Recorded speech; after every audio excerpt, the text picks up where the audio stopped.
নমস্কাৰ বন্ধু বান্ধৱীসকল, পুনৰবাৰ মোৰ ইউটিউব চেনেলৰ অন্য এটা ভিডিঅ'লৈ আপোনালোক সকলোকে স্বাগতম জনাইছোঁ। আজি আমাৰ খুৰীয়ে কাপোৰ লগাইছে। আমাৰ তিৱাসকলৰ যি জাতিগত সাজপাৰ, সেয়া আমাৰ খুৰীয়ে ঘৰতে লগাই বৈ বিক্ৰী কৰে। গতিকে তাৰ বাবে কাপোৰ লগোৱা হৈছে, সূতাবোৰ টানি লোৱা হৈছে।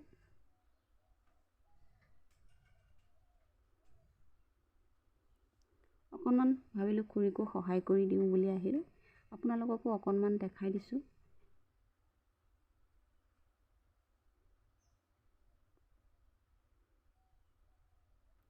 এনেকুৱা ধৰণৰ জাতিগত সাজপাৰ হ'বগৈ।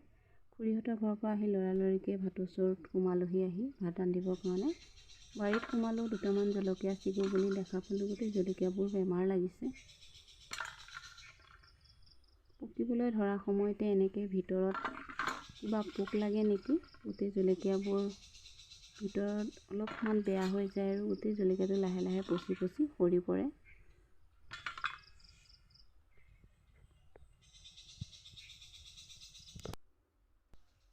আপোনালোকক অকণমান দেখাই দিছোঁ মোৰ জলকীয়া বাৰীখন।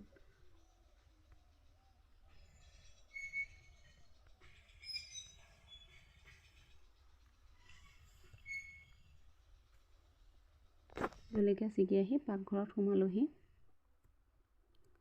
আদা, নহৰু, জালুক সকলোবোৰ ল'লোঁ। বাৰীৰে কচু পুলি কাটি ল'লোঁ ৰান্ধিবলৈ কাৰণে।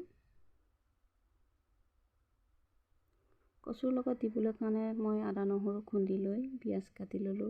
অলপমান দালি ধুই লৈছোঁ আৰু এয়া কেঁকুৰা ভাঙি লৈছোঁ। কচু পুলিৰ লগত কেঁকুৰা।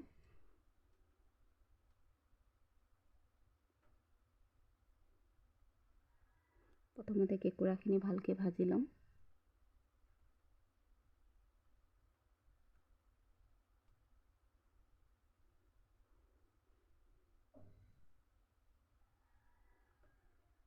কচু পুলিৰ লগত কেঁকুৰা খাই পাইছেনে বাৰু আপোনালোকে?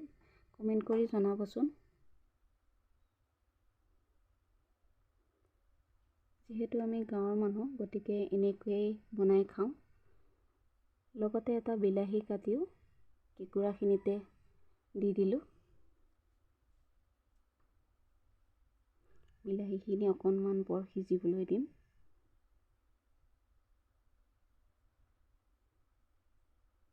বিলাহীখিনি সিজি অহাত ইয়াতে মই ধুই লোৱা কচুখিনি দি দিলোঁ। লগতে দালিও দি দিলোঁ।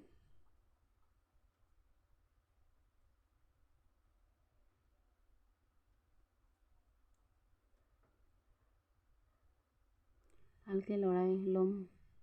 তাৰপিছত ইয়াতে নিমখ আৰু হালধি দি অকণমান পৰ সিজিবৰ কাৰণে ঢাকি দিম।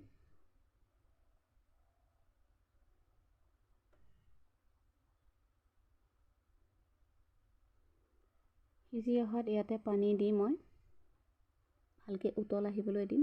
ভিডিঅ'টো চাই যদি ভাল পায় লাইক কৰিব আৰু চেনেলটো ছাবস্ক্ৰাইব কৰি দিব। মোৰ কচু তৰকাৰী হৈ আহিল।